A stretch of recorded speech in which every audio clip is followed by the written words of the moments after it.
Welcome to the deep dive. Today we're tackling a really ambitious idea for cutting carbon emissions, personal carbon trading. Hmm. We pulled together quite a range of sources to, get a handle on how this could actually work. Yeah, it's a big one. Essentially, personal carbon trading.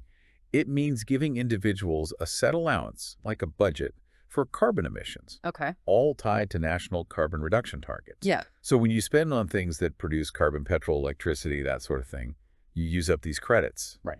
And if you need more credits that you were initially given, well, you can buy them from others who haven't used their full share. Okay, let's unpack this a bit. So it's like everyone gets this personal carbon budget. Exactly. And if you, say, drive a big car a lot, or maybe you heat your home with gas, you'll likely need more carbon Or the tokens. credits. Ugh. Credits, right. And you might have to buy them from someone else, maybe someone who cycles to work or has solar panels installed. Precisely.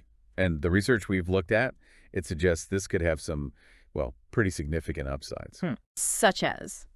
Well, a key driver is the potential for, more effective climate change mitigation, Hmm. especially now with the tech landscape kind of evolving post-COVID. Ah, It also brings up this idea of fairer access to energy and fuel, plus maybe a greater public understanding of our own carbon footprints. that carbon literacy term they use. Exactly. Carbon literacy, Yeah. and maybe even helping support more local economies, potentially. Those are some, quite compelling potential benefits. But as always, there are hurdles. We need to look at the challenges too. Definitely. What are the main concerns or, questions that people have raised about this whole idea? Well, there's several big ones. First off, the sheer complexity of actually setting up and running a system like this. It's considerable. I can imagine. And the initial costs could be really high. Plus, we don't have great data on some of this stuff yet. Mm. Then there's the political side. The idea of governments sort of rationing personal emissions. That's a major sticking point for many. Yeah, the rationing word is tricky. Very. Yeah. And we also really need to think about the impact on, say, lower-income households. They might actually have higher energy needs sometimes because their homes are less energy efficient. Right. Poorly insulated homes, older heating systems, that could make it tough. Exactly. It needs careful design to avoid being unfair. So, okay, our aim today is to really delve into these core concepts, look at the different ways this could be done, the different proposals, Hmm. and just understand the current thinking around this, well, pretty bold approach. Let's start with the basics. How would the system actually work day to day for someone? Okay, so in practice, individuals would likely have some kind of digital account Right. to hold and manage their carbon credits. Like a bank account, but for carbon. Sorta, yeah. And when you make purchases linked to carbon emissions, paying your electricity bill, buying heating oil, filling up the car, the right number of credits would just be automatically deducted. Okay, automatic deduction. Some proposals even talk about integrating public transport fares into this system too. Interesting. And that financial incentive, that seems really key, doesn't it? If you manage your carbon use well, stay under your allowance. You could actually earn money. Right.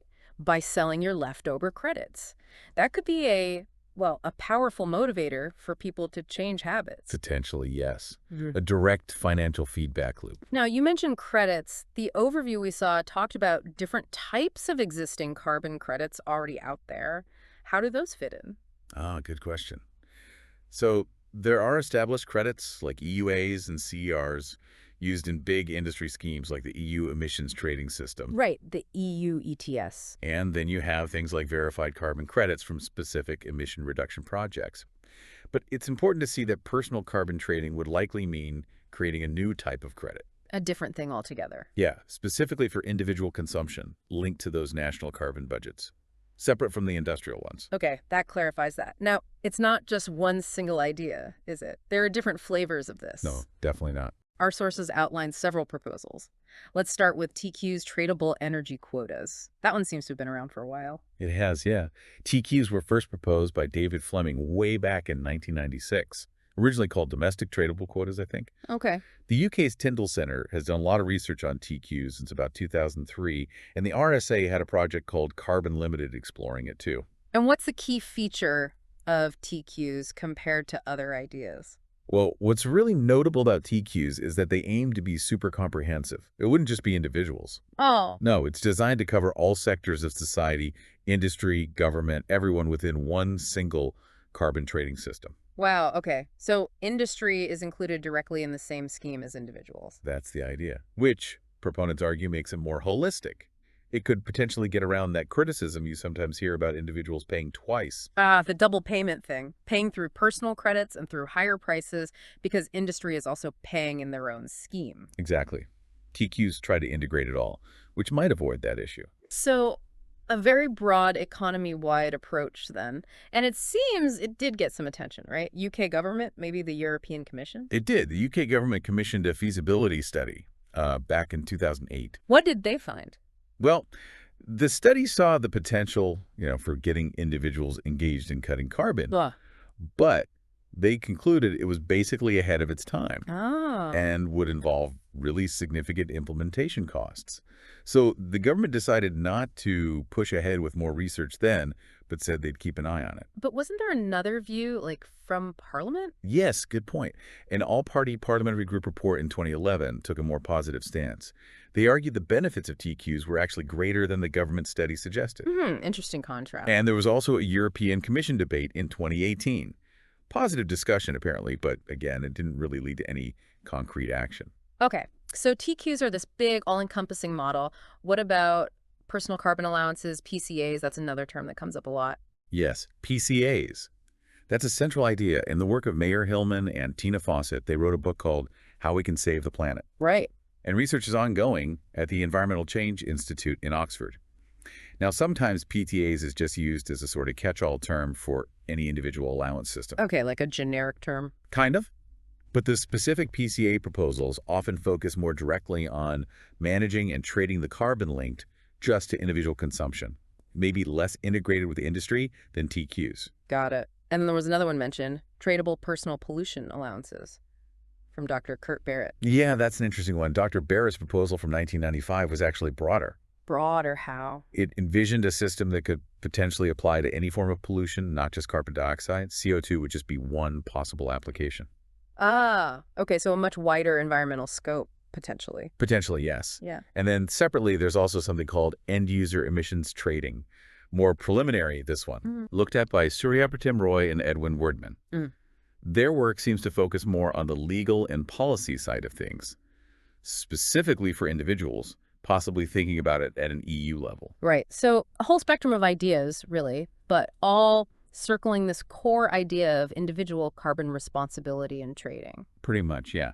Different scopes, different mechanisms, but the same basic principle. Okay, let's dive into the arguments then. What do the proponents say? Why is this seen as potentially such a valuable tool? Well, the big arguments from supporters are around equity and effectiveness. They argue it's a fundamentally fair way to tackle climate change and maybe peak oil challenges too. How so? Fair? By setting a national carbon budget and giving everyone equal allowance to start with, it ensures the whole economy stays within limits, but also guarantees, in theory, fair access to essential energy for everyone. Okay, fairness and staying within limits. What else? They also really emphasize the carbon literacy aspect we mentioned, raising public awareness, making people conscious of the carbon impact of their choices, and potentially encouraging more localized economic activity. That Manchester Carbon Literacy Project is often held up as an example of building that community understanding. Right. Those are strong points. But what about the flip side? The criticisms, the concerns? There are definitely significant counterarguments. Complexity and cost are huge ones.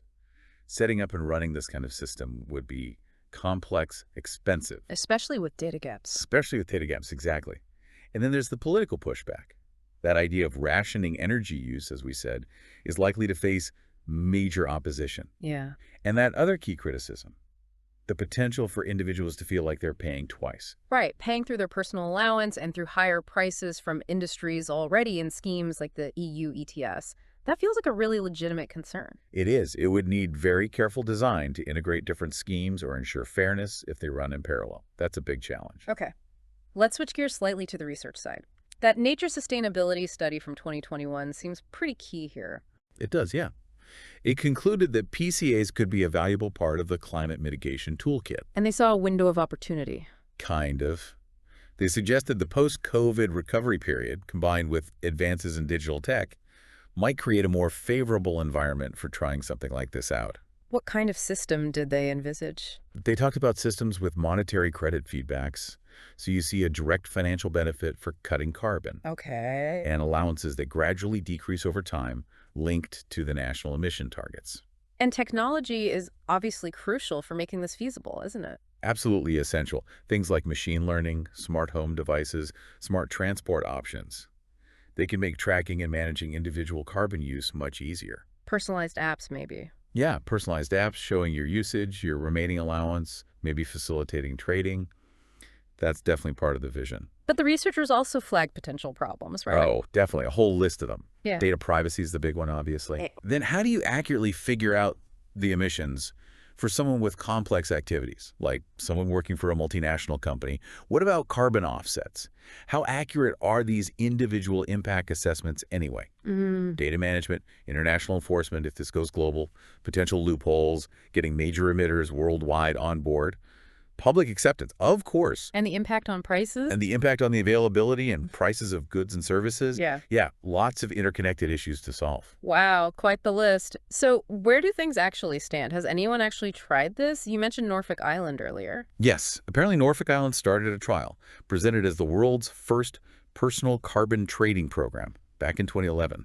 And how did that go? That's the thing. Yeah. We need more up-to-date info on its status and outcomes. Did it work? What were the lessons learned? That's not immediately clear from the sources we had. Okay, something to look into, maybe. What about the UK, given all the research and government interest there? Well, interestingly, the UK's Climate Change Act from 2008 actually gives the government the power to bring in a personal carbon trading scheme without new primary legislation. The power is technically there. Really? So they could do it relatively easily, legally speaking. Legally, perhaps easier than starting from scratch. Yeah.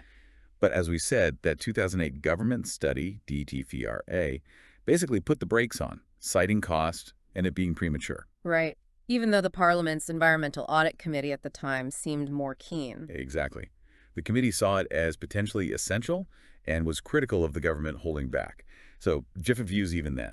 It really highlights the tension and public trust. That must be absolutely fundamental for this to ever fly. Totally fundamental. Yeah. Analysts stress that for any system like this to work, people have to believe the starting allowances are fair. Okay, fairness first. Then, that the whole thing is run transparently and fairly, and that there are real consequences for anyone trying to cheat the system. Makes sense. What do we know about public opinion generally? Well, a study from 2010 suggested a sort of general ambivalence, really.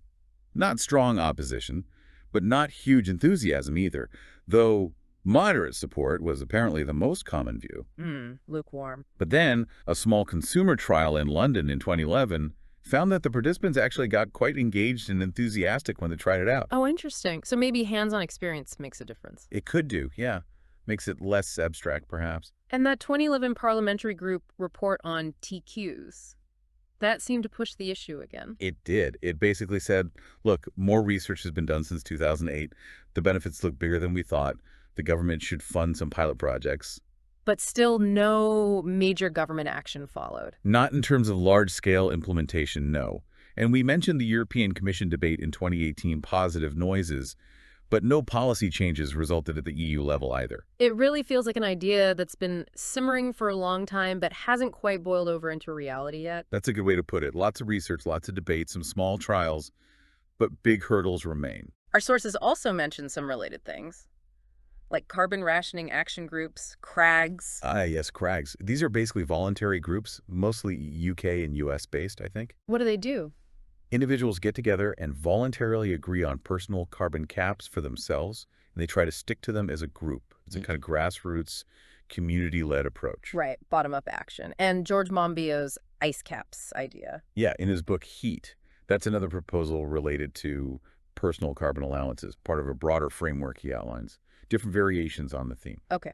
One last crucial area to cover the distributional impacts. Who wins, who loses? Could this hurt the poor? That's a critical question. Interestingly, some research suggests that if it's designed well, personal carbon trading could actually be a progressive policy. Progressive. How?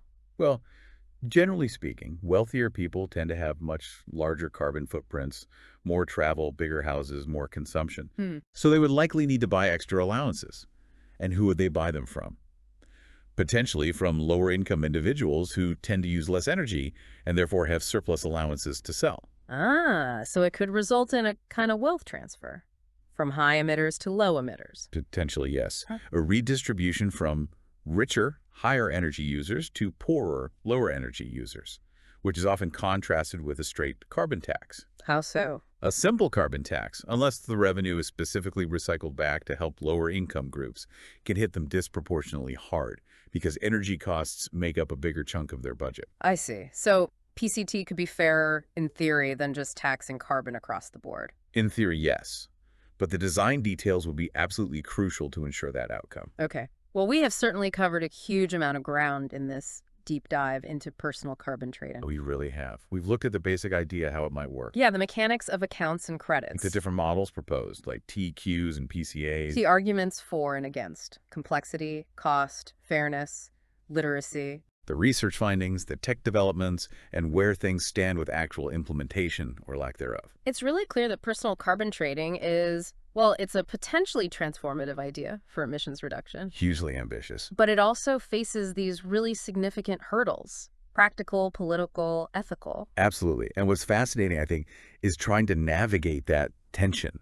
You have this drive for big systemic change versus the messy reality of actually putting a system like that into practice across society, especially in our globalized world. It's complex. It really is. So for you, our listener, thinking about everything we've explored today, the potential upsides, the practical difficulties, the fairness questions, what single aspect do you think will ultimately be the make or break factor? What will decide whether personal carbon trading ever becomes a reality? Is it the technology, public acceptance, political will, something else? And what other questions does this whole discussion spark for you? Definitely something to ponder as we wrap up this deep dive.